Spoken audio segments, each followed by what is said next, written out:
Hey, welcome to my drawing lessons, my list of drawing lessons.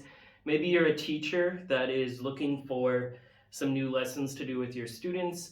I often have a lot of my friends say, hey, Jer, do you have any ideas for drawing lessons? And I do. I have a bunch of different ideas that I've come up with and that I've found throughout the years.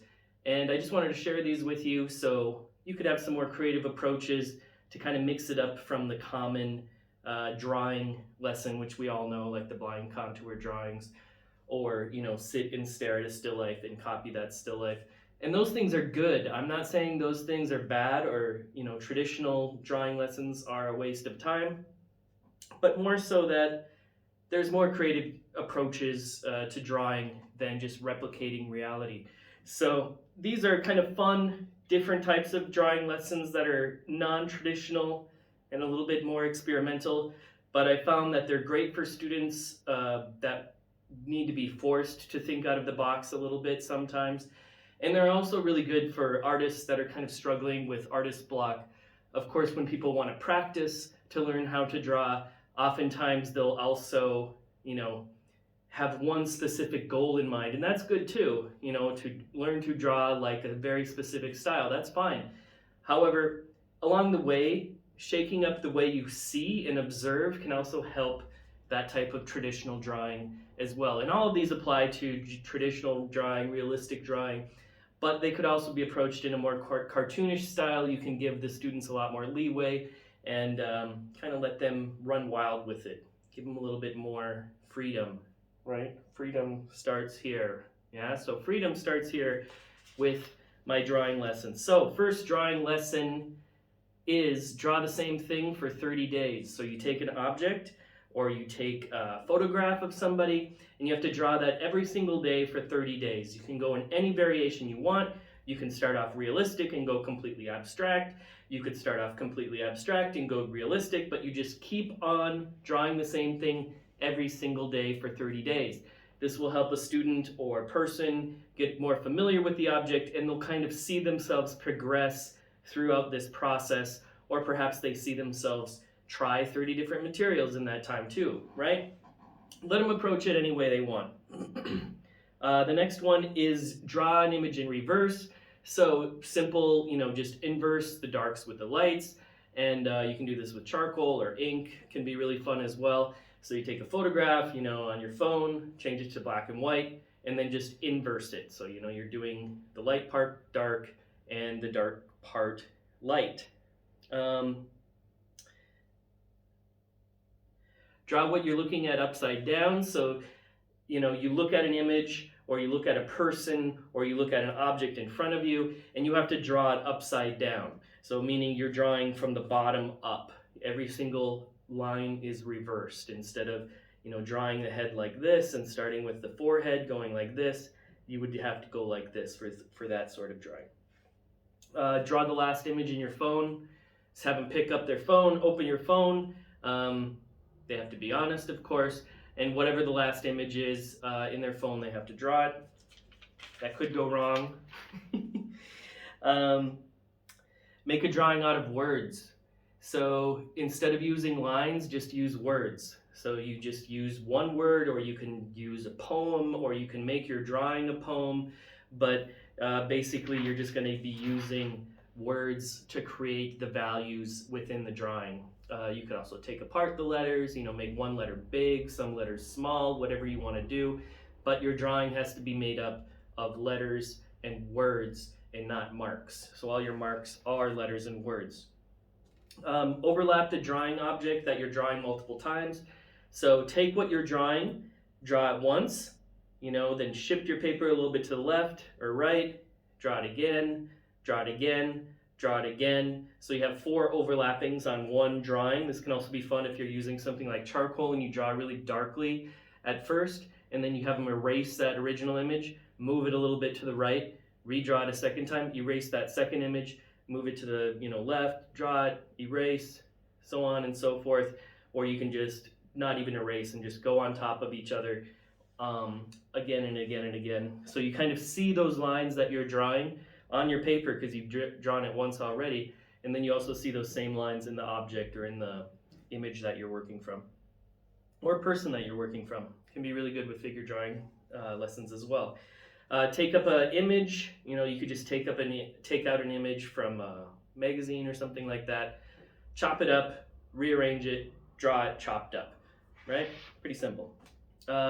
Draw in a drawing. Go to the copy machine, make a copy of it, then draw that copy. And another fun variation with this is make a drawing, go to the copy machine, and then as it's copying, you do that paper thing where you move the paper along that light. So it's going to come out all glitched and blurry. So then you draw from that glitched and blurred out copy as well. So make a drawing like of a person, probably would be good. Self-portrait could be cool. Go to the copy machine, copy it, squiggle the paper along the top of the copy machine, then draw from that copy again. Draw by sewing. So just bring in some fabric or a shirt that they have. Maybe they have a shirt with one color. If they do, it's good to use like a really contrasting color for this. So if it's a red shirt, use blue thread or something like that. And then just make a drawing of anything you want by sewing it. These can end up being really funny if they do like a goat or something, and then it just ends up being like, but yeah, those can be cool. Use thick acrylic paint, then take a piece of paper. So you make a drawing very, very quickly with acrylic paint, just black, and then put a piece of paper on top of it, wipe the paper down, and then you're going to get that transferred image, like very loose transfer of that image onto a new piece of paper, and then draw on that second piece of paper with acrylic paint or Sharpie or something like that that's also black. Use transfers, so make a drawing using transfers, make drawings using carbon copy paper. You can also just take chalk and rub on the back side of a piece of paper, or a pencil, like cover the back side of a piece of paper all with graphite, and then put that down and then draw on top of that paper, and it's going to transfer to a new drawing, and then draw on that transfer drawing, and then do that process again and again and again. Draw on photos, so have them bring in any photos that they might have. If they don't have photos, like most people don't have like physical photos anymore, you can also do this just with magazines or newspaper images, this sort of stuff. I'm always like on the hunt for magazines, so if I see a pile, I can leave them and use them for collage and stuff like this. But yeah, just take a drawing, maybe put some white paint on top of it or something like that. Obviously the paper's super thin, so you got to be kind of cognizant of that. It works good with paint markers. That can be kind of a fun exercise with paint markers, and then redoing something with that on magazine images or something like that. Collage, and then draw on the collage, of course. So you just cut up different stuff, make a collage, and then draw on top of that collage as well. Do an exquisite corpse. That's where you just fold the paper into 3 pieces. Somebody gets the top, somebody gets the middle, somebody gets the bottom, and then nobody can see what the person did before them. So you're all kind of drawing blindly and creating some image together. That's always fun because you can just have them do one drawing, fold all the drawings, and then have them all, pass one way to the right to the next person. And all of a sudden you got 30 exquisite corpses. You put them up at the end of the class, and there's bound to be a couple that are pretty funny. 2 people, 1 drawing, and that can be kind of fun. So like one person has to draw upside down. So you have 2 people, you have them sitting on opposite sides of the table. One person draws this way, the other person is drawing that way, and they have to work on the same drawing that is both in front of each of them. And one person, they can switch sides if they want or stuff as well, which is cool. Draw blindfolded, just put blindfolds on everybody, or tell them to bring a blindfold into class, and they have to draw blindfolded. Draw an object by touching it, so blindfold yourself, then have an object in front of you, and then you have to draw by actually touching the object. So you're kind of feeling it and moving your pencil and feeling that side of the object, and moving your hand as you feel those contours and the way they move. Use a grid. Grid out your drawing. Basically make pixel art from dark to light.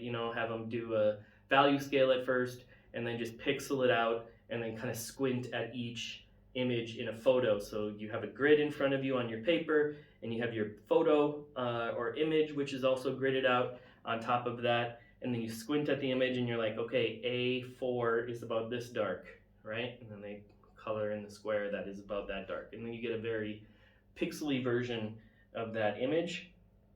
Crop a small section of a photo, draw from that, so that everybody's got a bunch of photos in their camera. Have them find something that is not, the subject of the photo, something small, a little detail or something like that, and then draw from that. Grid something, but then distort the lines. So basically you can have them, normally you have a normal grid that is a square. So instead of a square, right, you have one that's all messed up, right? So you have them grid this, and then it's like they have to accommodate and try to make that square, here, they have to make that square this big. So they're gonna have to morph the drawing all by themselves and kind of pull certain squares longer than others and squish squares a little bit shorter and stuff like that. Drawing with both hands at the same time. So you make a drawing with two hands at once. 30 copies of a master in 3 hours. So you got to pace yourself, and you have 3 hours. That's often the length of a class time. So you do 30 copies in 3 hours of a master. You go to the library, or you find an image of a master painting or drawing, and then you spend the whole time, 6 minutes each drawing, just copying. It's good for like extended focus. Most people don't focus that long on anything, so they're going to get very tired towards the end. 50 abstract drawings in 3 hours. I'm not sure what that ends up being, like 4 minutes. This is good with just black and white acrylic paint. Squeeze it out into a palette in front of you, and then just do black and white, bunch of quick 50 drawings. You put all those together. If you have 30 people in the class, it's just like a lot of work very, very quickly, and that's kind of fun to do, because a lot of times that is where breakthroughs can happen. When you're really forced to do something for a long time and really push your focus, all of a sudden you get that gesture, or all of a sudden you get that line. And I've seen that with students a lot of times, where they kind of have breakthroughs when they're really, really pushed to make a lot of work, and then their style or their approach changes. Use tracing paper, draw and trace a new drawing and trace. So get some tracing paper, draw the first drawing, put tracing paper on top of the drawing, trace the drawing again, and have them add new elements to that. Then make a third drawing on top, make a fourth drawing, just keep on putting tracing paper on top of drawings and letting that drawing, kind of form and evolve into something else. If you get like 30 of them, it can be fun to have them take pictures of every single one and use something like GIF Maker app or one of these types of things. And you can make like a little loop, like a GIF of the very basic like animation or something like that too. Make automatic drawings. So this is where you just scribble on the page. You don't try to think about what you're doing, and then you look at your scribbles and you try to make something out of that scribble. So it's kind of like looking at a cloud, and you're like, oh, that looks like an elephant or whatever. So you make something out of that scribble, and then you play that up into your drawing. Draw something big, little. Draw something little, big. So take like a little screw that's super tiny and make a drawing of it that's this big. So that kind of plays with perception and how you look at things and how you have to translate it to a larger surface. And doing the opposite, of course, can be fun too. So you have maybe like an entire building, and you have to put this entire building on a matchbook, right? Those are kind of fun things to draw on. Just matchbooks, like pull open that inside cover. It's probably not good to have students all have matches in class, but pull open that inside cover, and then they have to draw, something really big, like a landscape or something like that, on the inside of the matchbook's cover. Self-portraits, standard. Have everybody do a self-portrait. Draw an animal mask in an ink and brush. So have them come up with an animal and then themselves, and then have them draw themselves, like a mask, some sort of mask that they should make up. It's best not even to use any reference, but to have them just like really try to craft the mask out of their own heads without looking at references to like, oh, this looks like how they did this type of mask here and stuff like that. But rather their own invention of a mask. Master copies, standard. do a master copy, try to make it a forgery. That's always fun. Like get it as close as you can possibly to being a forgery of the work, and then also a variation of it. So do a variation of that master copy, like you switch up the mediums or something like that. Two artist mashup. So make a Mary Cassatt as Picasso. So take two artists and have one artist do something in another artist's style. So you are Giacometti painting like Michelangelo, trying to paint like Michelangelo. Two animal mashup, take two animals, mix them together, make a new animal. Animal car hybrid, those are fun. Take a car, take an animal, smush them together, and turn them into like a tiger truck or something like that. Grid page, draw all angles of a still life. So cut up, you have a still life, you put the still life in the middle of the room, have 4 pieces of paper, or have a piece of paper folded into 4 sections, and draw this part of the still life. Then you go into the next person's seat, and in the next page or the next panel, you draw the next part and you try to connect it to that first drawing. So you're drawing around an object from various angles and trying to make it into one long composition. 2 artist mashup we did. And then, yeah, of course, you can set up something in the middle of a room, and then everybody can be in a circle around it for that exercise, where you're drawing multiple sides of one still life. So then everybody just goes around in a circle, basically, and draws all angles of the thing. Make abstract marks, and then put tracing paper on top of the abstract marks. And, they're going to be very gestural and loose. But then, use like a Sharpie or something on tracing paper and make those abstract marks very not abstract. Make them very clear, concise, and confident. Draw drapery, draw your pillow. Those are common. There's the Albrecht Dürer pillow drawings he did as well, which are really cool. Take a photograph of somebody and delete them. So take a photo of somebody, maybe they're sitting on a couch, then just delete the couch, delete all the background. So it's just that person like floating in the air.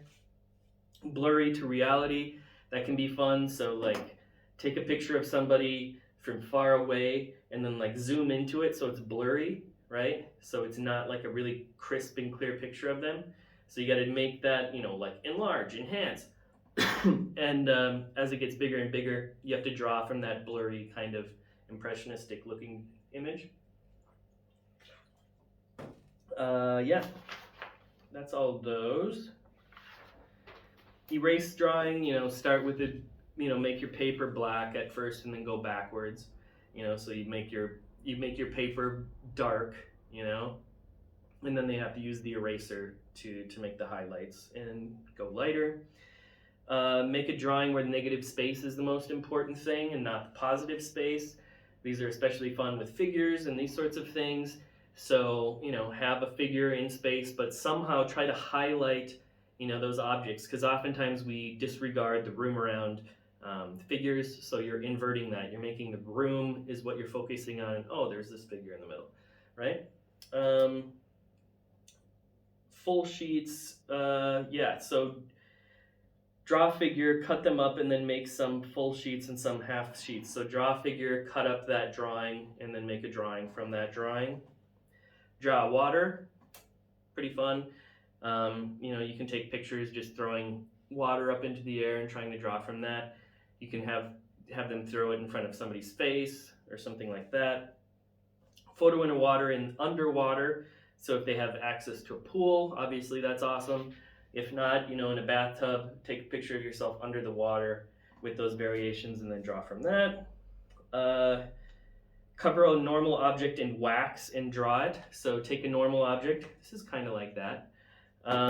So take a normal object and just cover it in wax and cover it in stuff, and you get this blobby thing, and then you're drawing that object and it's kind of covered in wax and it's a little bit distorted as well. Go to the zoo, go to the botanical garden, go to the coffee shop, draw your hand 20 times, 20 contour drawings of your hand, draw clouds, bring in fruit, take a bite of the fruit, and then draw the fruit with the bite out of it.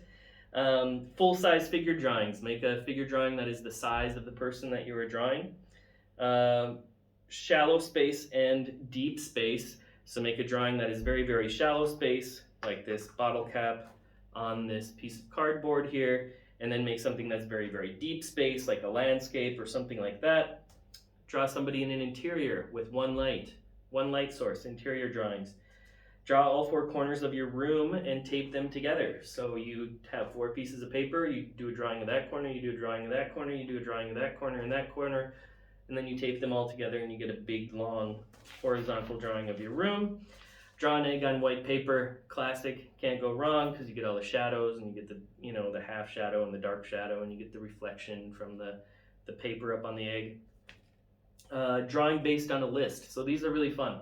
So you have students make lists of like 20 items, and then each student has to give their list to somebody else. And so they might say a cat, a cactus, a munchkin, a tree, 5 pieces of bread, 6 strawberries, and then the person that gets that list has to make a drawing based on the list that the other student wrote. Force the wrong way. So in this, what was I saying with this? Make a portrait. Oh, right. So force the wrong way. So usually we have portraits and they're like this. So you're going to draw them, on a piece of paper like this. So instead of drawing your portrait like this, make sure your portrait is like this and elongate your face to take up the entire page horizontally. So basically like make horizontal portraits and like squish everybody's faces into that rectangle, long landscapey rectangle. Cross contour drawings, those are just where you make a contour and then you make like lines around it, like a slinky is around your finger kind of and moving in space. So you imagine those cross contour lines on all these sorts of things. Draw like a printer, so where you're starting and then you're just like going through it and it's like deep, deep, deep, deep, deep, deep. So you got to kind of, figure out where you want to actually have your lines be, right? So you're drawing like a printer, you're just using line the whole way and you got to vary that line to make the image of what you're painting or drawing. Draw movement, have them draw some movement, make them watch sports or like a whale jumping out of the water or something, and make a drawing of the movement itself, not of the thing, but drawing of the movement. So it gets a little bit more abstract. Draw an abstract reaction to music. So have them pick their favorite song and they have to draw it, basically, abstract of that song. No symbolism allowed. Cool. So those were 62 different drawing lessons. Hopefully they help you out, break you out of your art block if you're experiencing it. And if you're a teacher that's looking for some creative and experimental drawing lessons, hopefully this gave you some ideas as well. Thanks a lot for watching.